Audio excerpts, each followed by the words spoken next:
મેં જ્યારે મારું કરિયર સ્ટાર્ટ કર્યું ને 2008માં, ત્યારે મેં ટીચરથી લઈ અને સેલ્સમેનથી લઈ ટેલિકોલરથી લઈ અને બધી જોબ 6 મહિને ટ્રાય કરી. એટલે જોબ કરવાનું તો મારું કોઈ ડ્રીમ જ નહોતું. પછી મેં ટી સ્ટોર ચાલુ કરી, મારો પોતાનો બિઝનેસ સ્ટાર્ટ કર્યો. અને આજે લોકો મને ઓળખે છે એમપ્યુટી નેહાના નામ. તો જેનાથી આપણને નામ મળ્યું એ ધંધો તો આપણે ક્યારેય મૂકી જ ના દઈએ ને.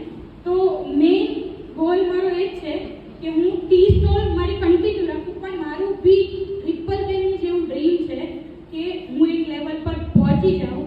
હમણાં તો મેં ટી સ્ટોર ટોટલી બંધ જ રાખી છે, કારણ કે મારો આનો કેસ ચાલે છે. ત્યાં સુધી મારે ઓફિશિયલી બધું બંધ રાખવું પડે એવી કન્ડિશન જ છે. તો જ્યારે હું એ લેવલ પર પહોંચીશ ત્યારે હું બી ટ્રિપલ બેનની જેમ બહુ બધા લોકોની મદદ, જરૂરિયાતમંદ લોકોની મદદ કરવા મારો ગોલ છે. જેમ નીતિનભાઈ કરે છે, જેમ પોપટભાઈ કરે છે, જેમ ટ્રિપલ બેન કરે છે, એવી જ રીતે કોઈ આપણને સારી રીતે ઓળખે એ જ આપણું ડ્રીમ હોય ને.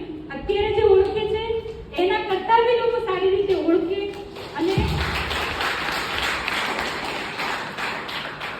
મેઇન કે લોકોના આશીર્વાદ મળે. બસ એ જ કે ભાઈ હું લોકોને નમી અને આશીર્વાદ લેવા ઈચ્છું છું કે ભાઈ એવું હું કરી શકું.